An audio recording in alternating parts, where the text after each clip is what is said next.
ನಮ್ಮ Sahyadri news channel ಅನ್ನು YouTube, Facebook ಹಾಗೂ ಇನ್ಸ್ಟಾಗ್ರಾಂನಲ್ಲಿ ನೋಡಿ. ಸಬ್ಸ್ಕ್ರೈಬ್, ಲೈಕ್ ಮತ್ತು ಶೇರ್ ಮಾಡಿ ಪ್ರೋತ್ಸಾಹಿಸಿ. ಹಲವು ಬಾರಿ ಮಾಧ್ಯಮಗಳ ಜೊತೆ ಮಾತಾಡ್ತಾ ಮತ್ತೆ ಬೇರೆ ಸಂದರ್ಭದಲ್ಲಿ ಮಾತಾಡ್ತಾ ನಾವೇನು ಬೈಲಾ ತಿದ್ದುಪಡಿ ಬಗ್ಗೆ ನಾವು ಮಾತಾಡಿದ್ವಿ, ಅದ್ರ ಬಗ್ಗೆ ಅವರು ಬೇರೆ ತರದ ಅರ್ಥವನ್ನು ಕೊಡ್ತಾ ಇದ್ದಾರೆ. ಅಂದ್ರೆ ಅವರು ಹೇಳ್ತಾ ಇರೋದು, ಭಾರತದ ಸಂವಿಧಾನವನ್ನ 108 ಬಾರಿ ತಿದ್ದುಪಡಿ ಮಾಡಿದ್ದೀವಿ, ಕನ್ನಡ ಸಾಹಿತ್ಯ ಪರಿಷತ್ತಿನ ಬೈಲಾವನ್ನ ಯಾಕೆ ತಿದ್ದುಪಡಿ ಮಾಡಬಾರದು ಅನ್ನುವಂಥ ಪ್ರಶ್ನೆಯನ್ನ ಪದೇ ಪದೇ ಕೇಳ್ತಾ ಇದ್ದಾರೆ. ಆದ್ರೆ ನಮ್ಮ ಪ್ರಶ್ನೆ ಇರೋದು, ಬೈಲಾ ತಿದ್ದುಪಡಿಯನ್ನ ಮಾಡಲೇಬಾರದು, ಯಾವ ಕಾರಣಕ್ಕೂ ಬದಲಾಯಿಸಬಾರದು ಅನ್ನೋದು ನಮ್ಮ ಉದ್ದೇಶ ಅಲ್ಲ, ನಮ್ಮ ಪ್ರಶ್ನೆನೂ ಅಲ್ಲ. ನಾವು ಕೇಳ್ತಾ ಇರೋದು, ನೀವು ಬೈಲಾ ತಿದ್ದುಪಡಿಯನ್ನ ಯಾಕೆ ಮಾಡ್ತೀರಿ, ಯಾವ ಉದ್ದೇಶದಿಂದ ಮಾಡ್ತೀರಿ, ಅದು ಬಹಳ ಮುಖ್ಯ ಆಗುತ್ತೆ. ಹಾಗಾಗಿ ಬಹಳ ನಿರ್ದಿಷ್ಟವಾಗಿ ಕೆಲವು ಅಂಶಗಳನ್ನ ಇಲ್ಲಿ ಹೇಳಿ ಬಯಸ್ತಿದ್ದೇವೆ. ಯಾಕಂದ್ರೆ ಏಪ್ರಿಲ್ 27ನೇ ತಾರೀಕು ಸಂಡೂರಿನ ನಂದಿಹಳ್ಳಿಯಲ್ಲಿ ಏನು ಸರ್ವ ಸದಸ್ಯರ ಸಭೆ ನಿಗದಿಯಾಗಿತ್ತು, ಅದೀಗ ಜೂನ್ 22ನೇ ತಾರೀಕು ಮುಂದೂಡಲಾಗಿದೆ. ಮತ್ತು ಆ ಸಭೆ ಎಲ್ಲಿ ನಡೆಯುತ್ತೆ ಅಂತ ಹೇಳಿಲ್ಲ. ಹಾಗಾಗಿ ಜೂನ್ 22ನೇ ತಾರೀಕು ಸಭೆ ನಡೆಯುತ್ತೆ. ಬೈಲಾ ತಿದ್ದುಪಡಿಗಾಗಿ ನಡೀಬಹುದು, ಯಾಕಂದ್ರೆ ಮತ್ತೆ ಹೊಸ ಅಜೆಂಡಾವನ್ನು ಫಿಕ್ಸ್ ಮಾಡಬೇಕಾಗುತ್ತೆ, ಅದಕ್ಕೂ ಪ್ರಕಟ ಆಗಿಲ್ಲ. ಆದ್ರೆ ಈಗ ಅವರು ಮಾಡ್ತಿರ್ತಕ್ಕಂಥ ತಿದ್ದುಪಡಿಯಲ್ಲಿ ಕೆಲವು ಅಂಶಗಳನ್ನ ನಿಮ್ಮ ಮುಂದೆ ಗಮನಕ್ಕೆ ತರಕ್ಕೆ ಇಚ್ಛೆ ಪಡ್ತೇವೆ. ಆ ಬೈಲಾ ತಿದ್ದುಪಡಿಯನ್ನ ಮಾಡ್ಬೇಕಾದ್ರೆ ಒಂದು ಅಂಶವನ್ನ ಅದರಲ್ಲಿ ಮುಂದಿಡ್ತಾರೆ, ಅದನ್ನ ಡಾಕ್ಟ್ರಿನ್ ಆಫ್ ಪ್ಲೆಜರ್ ಅಂತ ಹೇಳ್ತಾರೆ. ಅಂದ್ರೆ ಆನಂದದ ಸಿದ್ಧಾಂತ ಅಂತ ಹೇಳಿ. ಅಂದ್ರೆ ಯಾರಿಗಾದ್ರೂ ಒಂದು ಅಧಿಕಾರದಲ್ಲಿದ್ದಾರೆ ಅವರು ಅಂತಂದ್ರೆ ಅವರು ತಮ್ಮ ಅಧಿಕಾರವನ್ನ ಯಾವುದೇ ಅಡೆತಡೆ ಇಲ್ಲದೆ ಚಲಾಯಿಸಬೇಕು ಅಂತೇಳಿ ಸಂವಿಧಾನ ಒಂದು ಅವಕಾಶನ ಮಾಡ್ಕೊಂಡಿದೆ. ಡಾಕ್ಟ್ರಿನ್ ಆಫ್ ಪ್ಲೆಜರ್ ಅಂತ ಹೇಳ್ತಾರೆ, ಆನಂದದ ಸಿದ್ಧಾಂತ. ಈ ಆನಂದದ ಸಿದ್ಧಾಂತದ ಅನ್ವಯ ಕನ್ನಡ ಸಾಹಿತ್ಯ ಪರಿಷತ್ತಿನ ರಾಜ್ಯಾಧ್ಯಕ್ಷರಿಗೆ ಸಂಪೂರ್ಣ ಅಧಿಕಾರ ಇರಬೇಕು ಅಂತೇಳಿ ಬೈಲಾ ತಿದ್ದುಪಡಿಯನ್ನು ಮಾಡಿದ್ದಾರೆ. ಆದ್ರೆ ಭಾರತದ ಸಂವಿಧಾನದ ಪರಿಚ್ಛೇದ 310(1) ಪ್ರಕಾರ ಈ ಆನಂದದ ಸಿದ್ಧಾಂತ ಅನ್ವಯವಾಗುವುದು ಭಾರತದ ರಾಷ್ಟ್ರಪತಿಗಳಿಗೆ ಮತ್ತು ರಾಜ್ಯಪಾಲರುಗಳಿಗೆ ಮಾತ್ರ. ಯಾವುದೇ ಅಡೆತಡೆ ಇಲ್ಲದೆ ಅವರು ಅಧಿಕಾರವನ್ನು ಅನುಭವಿಸುವಂತ ಅವಕಾಶ ಇರೋದು ಭಾರತದಲ್ಲಿ ರಾಜ್ಯಪಾಲರಿಗೆ ಮತ್ತು ರಾಷ್ಟ್ರಪತಿಗಳಿಗೆ ಮಾತ್ರ. ಆ ಸಿದ್ಧಾಂತವನ್ನ ಇವರು ಅನ್ವಯ ಮಾಡಿಕೊಂಡು ಕನ್ನಡ ಸಾಹಿತ್ಯ ಪರಿಷತ್ತಿನ ಅಧ್ಯಕ್ಷನಾಗಿ ಸಂಪೂರ್ಣ ಅಧಿಕಾರವನ್ನ ಚಲಾಯಿಸಲು ನನಗೆ ಅವಕಾಶವನ್ನು ಬೇಕು ಅಂತ ತಿದ್ದುಪಡಿ ಮಾಡ್ತಾ ಇದ್ದಾರೆ. ಇದು ತಪ್ಪು. ಹಾಗಾಗಿ ಡಾಕ್ಟ್ರಿನ್ ಆಫ್ ಪ್ಲೆಜರ್ ಅನ್ವಯ ಯಾವ್ಯಾವ ತಿದ್ದುಪಡಿಯನ್ನ ಮಾಡ್ಲಿಕ್ಕೆ ಹೊರಟಿದ್ದಾರೆ, ಇದನ್ನು ಕೈ ಬಿಡಬೇಕು ಅನ್ನೋದು ನಮ್ಮ ಒತ್ತಾಯ. ಬಹಳಷ್ಟು ತೀರ್ಮಾನಗಳನ್ನ ಬಹುಮತದಿಂದ ತೆಗೆದುಕೊಳ್ಬೇಕು ಅಂತ ಇದೆ, ಬಹುಮತ ಅಥವಾ ಅವಿರೋಧವಾಗಿ ಎಲ್ಲಾ ಸದಸ್ಯರ ಗಮನಕ್ಕೆ ತಂದು. ಆದ್ರೆ ರಾಜ್ಯಾಧ್ಯಕ್ಷರು ಇಲ್ಲಿ ತಾನೇ ನಿರ್ಣಯವನ್ನು ಮಾಡಬಹುದು, ನಾನೇ ಆ ಬಗ್ಗೆ ಕ್ರಮವನ್ನು ಕೈಗೊಳ್ಳಬಹುದು ಅನ್ನುವಂಥ ತಿದ್ದುಪಡಿಯನ್ನು ಮಾಡ್ತಾ ಇದ್ದಾರೆ. ಈ ತಿದ್ದುಪಡಿಗೆ ನಮ್ಮ ವಿರೋಧ ಇದೆ. ಹಾಗಾಗಿ ಈಗೇನು ಅವರು ಜೂನ್ 22ನೇ ತಾರೀಕು ಹೊಸ ಬೈಲಾ ನಿಬಂಧನೆಯನ್ನು ಮಂಡಿಸ್ತಾರೆ, ಅದರಲ್ಲಿ ಎಲ್ಲಾ ಕಡೆನೂ ಸಹ ಎಲ್ಲಿ ರಾಜ್ಯಾಧ್ಯಕ್ಷರಿಗೆ ಅಧಿಕಾರ ಅಂತ ಇರುತ್ತೆ ಅಂತ ಎಲ್ಲಾ ಜಾಗದಲ್ಲಿಯೂ ಸಹ ಕೇಂದ್ರ ಕಾರ್ಯಕಾರಿ ಸಮಿತಿಗೆ ಅಧಿಕಾರ ಅಂತ ಬದಲಾಯಿಸಬೇಕು. ಮತ್ತೊಂದು ಪ್ರಮುಖವಾದಂತಹ ಅಂಶ, ಹೋಬಳಿ ಘಟಕ ಆಗಿರ್ಬೋದು, ಗಡಿನಾಡ ಘಟಕ ಆಗಿರ್ಬೋದು, ಜಿಲ್ಲಾ ಘಟಕ ಆಗಿರ್ಬೋದು, ಕ್ಷೇತ್ರ ಘಟಕ ಆಗಿರ್ಬೋದು, ಯಾವುದೇ ಘಟಕಗಳಲ್ಲಿಯೂ ಸಹ ರಾಜ್ಯಾಧ್ಯಕ್ಷರು ಆ ಆಡಳಿತದಲ್ಲಿ ಪ್ರವೇಶ ಮಾಡುವಂತ ಅಧಿಕಾರವನ್ನು ತಮ್ಮ ಬೈಲಾದ ಮೂಲಕ ಪಡೆದುಕೊಳ್ತಾ ಇದ್ದಾರೆ. ನಾವು ಹೇಳ್ತಾ ಇರೋದು, ಆಯಾ ಘಟಕಗಳು ಏನು ಅವರ ತೀರ್ಮಾನವನ್ನು ಕೈಗೊಳ್ತಾರೆ ಅವರೇ ತೀರ್ಮಾನ ತಗೋಬೇಕು. ಅಂದ್ರೆ ಅಧ್ಯಕ್ಷರ ನೇಮಕ ಆಗಿರ್ಬೋದು, ನಾಮನಿರ್ದೇಶನ ಆಗಿರ್ಬೋದು, ಕಾರ್ಯಚಟುವಟಿಕೆ ಆಗಿರ್ಬೋದು, ಈ ಎಲ್ಲಾ ತೀರ್ಮಾನಗಳನ್ನ ಆಯಾ ಹೋಬಳಿ, ತಾಲೂಕು, ಜಿಲ್ಲಾ, ಗಡಿನಾಡು ಈ ಘಟಕಗಳೇ ತೆಗೆದುಕೊಳ್ಬೇಕು. ಮತ್ತು ಈ ಘಟಕಗಳ ತೀರ್ಮಾನವನ್ನು ಅವರು ಕೇಂದ್ರ ಪರಿಷತ್ತಿನ ಅನುಮೋದನೆಗೆ ಕಳಿಸ್ಬೇಕು. ಅಲ್ಲಿ ಅವರು ಅನುಮೋದಿಸಬೇಕು, ವಿವರಣೆಯನ್ನ ಕೇಳಿ ಅವರು ವಾಪಸ್ ಕಳಿಸ್ಬೇಕು 1 ತಿಂಗಳಲ್ಲಿ. ಆ ವಿವರಣೆಯನ್ನ ಈ ಜಿಲ್ಲಾ ಘಟಕ, ಹೋಬಳಿ ಘಟಕ ಯಥಾವತ್ತಾಗಿ ಒಪ್ಪಬಹುದು ಅಥವಾ ಬದಲಾವಣೆಯನ್ನ ಮಾಡಬಹುದು. ಮತ್ತೆ 2ನೇ ಸರಿ ಅವರು ಕಳಿಸಿದಾಗ ಅವರು ಯಾವ ತೀರ್ಮಾನವನ್ನು ಕೈಗೊಂಡಿರ್ತಾರೋ ಅದು ನಿರ್ಣಯ ಅಂತ ಆಗ್ಬೇಕು.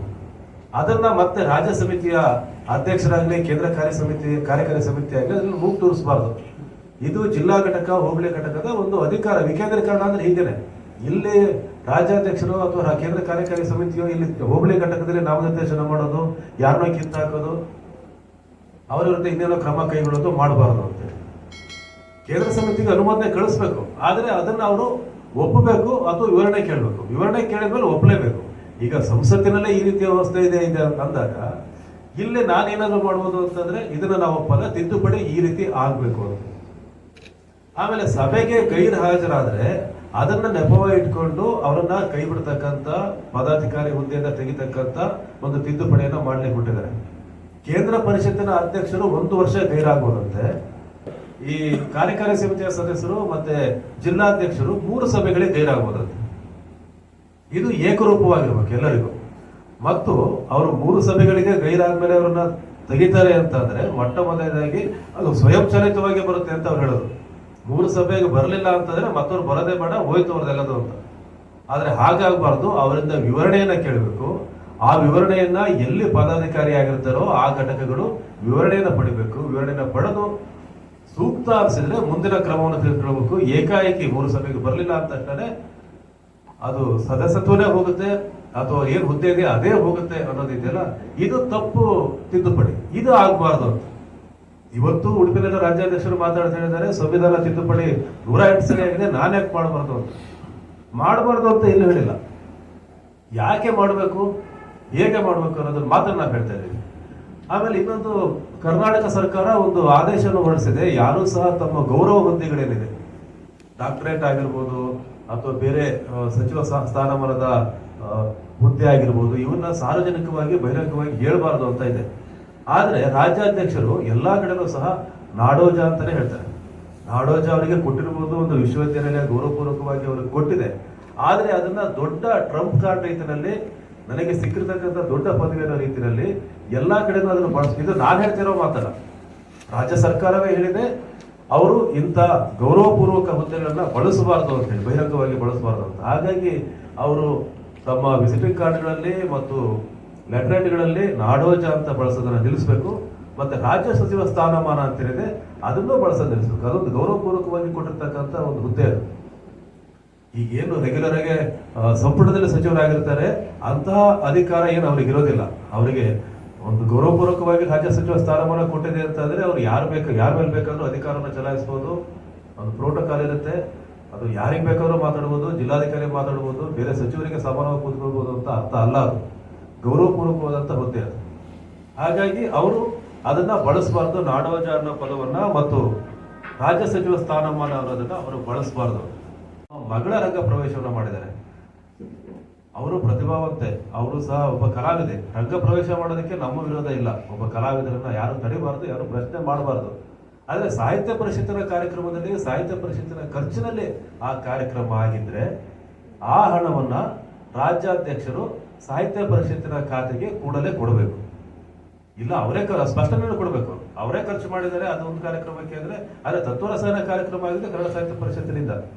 ಹಾಗಾಗಿ ಮಗಳ ರಂಗ ಪ್ರವೇಶಕ್ಕೆ ನಾವು ವಿರೋಧ ಇಲ್ಲ, ಮಾಡ್ಲಿ. ಒಬ್ಬ ಕಲಾವಿದರಿಗೆ ಸ್ಥಾನಮಾನ ಸಿಗಲೇಬೇಕು, ಮಾಡಲೇಬೇಕು.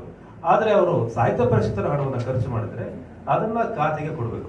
ಏನ್ ಮಾಡಬೇಕು ಅಂದ್ರೆ ಸಾಹಿತ್ಯದ ಕೆಲಸಗಳನ್ನ ಮಾಡಬೇಕು. ಆದ್ರೆ ವರ್ಷಕ್ಕೆ ಒಂದು ಸಮ್ಮೇಳನ ಮಾಡೋದು ಬಿಟ್ರೆ ಸಾಹಿತ್ಯ ಪರಿಷತ್ತು, ಕೇಂದ್ರ ಸಾಹಿತ್ಯ ಪರಿಷತ್ತು ಯಾವುದೇ ವಿಚಾರ ಸಂಕಿರಣಗಳನ್ನಾಗ್ಲಿ, ಜನ್ಮ ಶತಮಾನೋತ್ಸವಗಳನ್ನಾಗ್ಲಿ, ಸಾಹಿತ್ಯಗಳನ್ನ ನೆನೆಸುವಂತ ಕಾರ್ಯಕ್ರಮಗಳಾಗ್ಲಿ ಏನೂ ಮಾಡ್ತಾ ಇಲ್ಲ. ಜಿಲ್ಲಾಧ್ಯಕ್ಷರ ಜೊತೆಗೆ, ಅಜೀವ ಸದಸ್ಯರ ಜೊತೆಗೆ ಜಗಳ ದಿಕ್ಕಾಟವನ್ನೇ ಮಾಡ್ತಾ ಇದೆ. ಇದನ್ನೆಲ್ಲ ಕೈಬಿಟ್ಟು ಸಾಹಿತ್ಯದ ಕಾರ್ಯಕ್ರಮಗಳಿಗೆ ಅವರು ಕಾನ್ಸಂಟ್ರೇಟ್ ಮಾಡಬೇಕು, ಸಮ್ಮೇಳನವನ್ನ ಮಾಡಬೇಕು. ಜೊತೆಗೆ ಬೇರೆ ಬೇರೆ ಸಾಹಿತ್ಯದ ಕಾರ್ಯಕ್ರಮ ಮಾಡ್ಲಿಕ್ಕೆ, ಉದಾಹರಣೆ GS ಅಮ್ಮನವರ ಜನ್ಮ ಶತಮಾನೋತ್ಸವ, ಈ ತರದ ಎಷ್ಟು ಕಾರ್ಯಕ್ರಮವನ್ನು ಮಾಡಬಹುದು, ಯಾವುದೂ ಮಾಡ್ತಾ ಇಲ್ಲ. ಅಂಬೇಡ್ಕರ್ ಜಯಂತಿಯನ್ನು ಸಹ ಮಾಡಿಲ್ಲ. ಅಂಬೇಡ್ಕರ್ ಜಯಂತಿಯನ್ನು ಸಹ ಅವರು ಕನ್ನಡ ಸಾಹಿತ್ಯ ಪರಿಷತ್ತಿನ ಕಚೇರಿಯಲ್ಲಿ ಮಾಡಿಲ್ಲ. ಅವತ್ತು ರಾಜ್ಯಾಧ್ಯಕ್ಷರು ಗೈರಾಗಿದ್ರು. ಗೈರಾಗ್ಲಿ, ಅಗತ್ಯ ಇದ್ರೆ ತುರ್ತಿದ್ರೆ ಹೋಗ್ಲಿ ಅವರು, ಆದ್ರೆ ಆಚರಣೆ ಮಾಡ್ಬೇಕಲ್ಲ. ಅದನ್ನ ಸಾಹಿತ್ಯ ಪರಿಷತ್ತು ಮಾಡಿಲ್ಲ. ಮತ್ತು ರಾಜ್ಯ ಸರ್ಕಾರ ಜಿಲ್ಲಾ ಸಮ್ಮೇಳನ ಮಾಡಲಿಕ್ಕೆ, ತಾಲೂಕು ಸಮ್ಮೇಳನ ಮಾಡಲಿಕ್ಕೆ ಅನುದಾನವನ್ನು ಕೊಡುತ್ತೆ. ಆದ್ರೆ ಅನುದಾನವನ್ನ ಕೇಂದ್ರ ಪರಿಷತ್ತಿಗೆ ಕೊಡುತ್ತೆ. ಕೇಂದ್ರ ಪರಿಷತ್ನವರು ಇವರು ಜಿಲ್ಲಾ ಮತ್ತು ತಾಲೂಕು ಘಟಕದವರು ಯಾವೇ ಸಮ್ಮೇಳನ ಮಾಡಿದ್ರು ಸಹ ಆ ಹಣವನ್ನು ಬಿಡುಗಡೆ ಮಾಡೋದಿಲ್ಲ.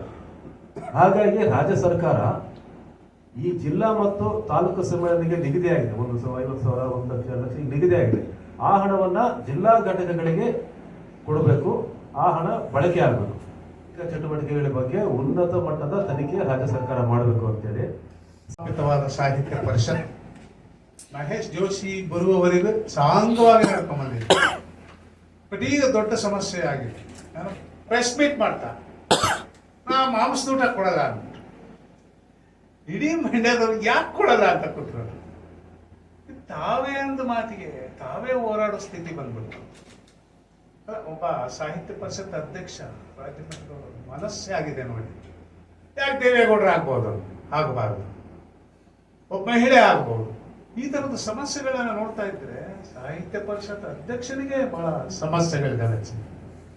ಸರಿ, 33 ಕೋಟಿ ಉಡಾಯಿಸ್ಬಿಟ್ರು. ನಾವೆಷ್ಟೇ ಪ್ರತಿಭಟಿಸಿದ್ರು ಮಂಡ್ಯದಲ್ಲಿ ಉಡಾಯಿಸ್ಬಿಟ್ಟು ಹೊರಟೋರು. ಅದರಲ್ಲಿ 2.5 ಕೋಟಿ ಅವ್ರು ಈಸ್ಕೊಂಡಿದ್ದು ಖರ್ಚು ಕೊಡ್ತಾ ಇದ್ದಾರೆ, ಲೆಕ್ಕ ಕೊಡ್ತಾ ಇಲ್ಲ. ಈ ನಡುವೆ ಮೀರಾ ಶಿವಲಿಂಗಯ್ಯ ಅನ್ನೋರು ಕೈಯಿಂದ 15 ಲಕ್ಷ ಖರ್ಚು ಮಾಡಿದ್ದಾರೆ. ಅವ್ರನ್ನ ಕೆಟ್ಟದಾಗಿ ನಡ್ಸ್ಕೊಂಡಿದ್ದಾರೆ. ಪಾಪ ಅವರು ಬೆಂಗಳೂರಿಗೆ ಬಂದು ಅಳ್ತಾ ಹೇಳಿದ್ರು, ನಿಮ್ಮ ಮಹಿಳೆ ವ್ಯಾಪ್ತಿ ಮೀರ್ತಾ ಇದ್ರಿ ನೀವು ಅಂದಿದ್ದಾರೆ. ಮಹಿಳೆ ವ್ಯಾಪ್ತಿ ಅಂದ್ರೆ ಏನು? ಆಮೇಲೆ ಅಲ್ಲಿ ಡಿಸಿಗೆ ಮೈಂಡ್ ಯುವರ್ ಲಿಮಿಟ್ ತಂದಿದ್ದಾರೆ, ಸಹಿಸ್ಕೊಂಡಿದ್ದಾರೆ ಅವರು. ಇದೆಲ್ಲ ನೋಡ್ತಾ ಇದ್ರೆ ಈ ಸಾಹಿತ್ಯ ಪರಿಷತ್ತಿಗೆ ಒಬ್ಬ ಸರ್ವಾಧಿಕಾರಿ ಬರ್ತಾ ಇದ್ದಾನೆ. ಸಾಹಿತ್ಯ ಪರಿಷತ್ ಅಂದ್ರೆ ವೆರಿ ಸಿಂಪಲ್. ಅದು ಬರೆಯೋರೆಲ್ಲ ಒಂದ್ ಜಾಗಕ್ಕೆ ಸೇರ್ಕೊಂಡು ವಿದ್ವಾಂಸರಿಗೆ ಕರೆಸಿ ತಮ್ಮ ವಿದ್ವತ್ತನ್ನ ಸಾಮಾನ್ಯ ಸಾಹಿತ್ಯಾಸಕ್ತರಿಗೆ ಭಾಷಣ ಮಾಡ್ಬಿಟ್ಟು ಕ್ಲೋಸ್ ಮಾಡೋದು ಇದು ನಡ್ಕೊಂಡ್ ಬಂದಿದೆ.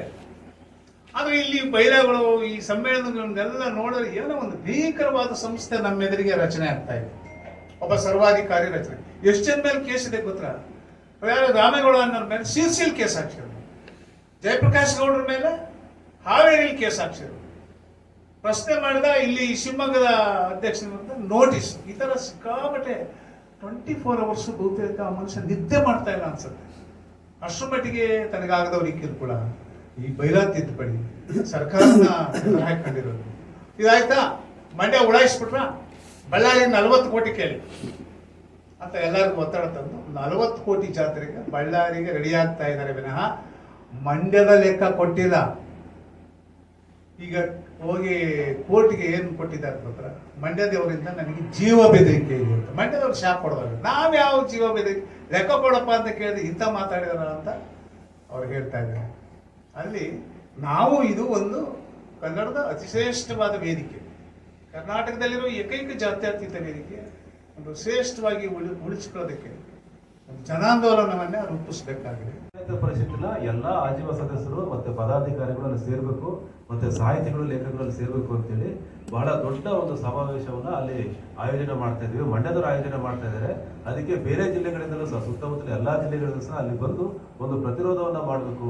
ಈ ರೀತಿ ಎಲ್ಲರೂ ಏನು ಸಾಹಿತ್ಯ ಪರಿಷತ್ ಹೇಗಿರ್ಬೇಕು ಅಂತ ಹೇಳ್ತಾರೆ ಅದನ್ನ ಆ ದೊಡ್ಡ ಕಾರ್ಯಕ್ರಮದ ಮೂಲಕ ಹೇಳಬೇಕು ಅಂತ ಹೇಳಿ ಮಂಡ್ಯದಲ್ಲಿ ನಾವು ಎಲ್ಲಾ ಆಜೀವ ಸದಸ್ಯರು ಕರೀತಾ ಇದ್ದೀವಿ. ಸಾಹಿತಿಗಳು, ಚಿಂತಕರು, ಲೇಖಕರನ್ನ ಕರೀತಾ ಇದ್ದೀವಿ. ಜೊತೆಗೆ ಪರಿಷತ್ತಿನ ಪದಾಧಿಕಾರಿಗಳನ್ನು ಕರಿತೀವಿ. ಎಲ್ಲಾ ಜಿಲ್ಲೆಗಳ ಅಧ್ಯಕ್ಷರು ಬರಬೇಕು, ಪದಾಧಿಕಾರಿಗಳು ಬರಬೇಕು ಅಂತ ಕರೀತಾ ಇದ್ದೀವಿ. ಬಹಳ ಪ್ರಮುಖವಾಗಿ ಕನ್ನಡ ಸಾಹಿತ್ಯ ಪರಿಷತ್ತಿನ ಬಗ್ಗೆ ಕಾಳಜಿ ಅಲ್ಲಿ ಬರಬೇಕು ಅಂತ ಹೇಳ್ತಾ ಇದ್ದೀವಿ.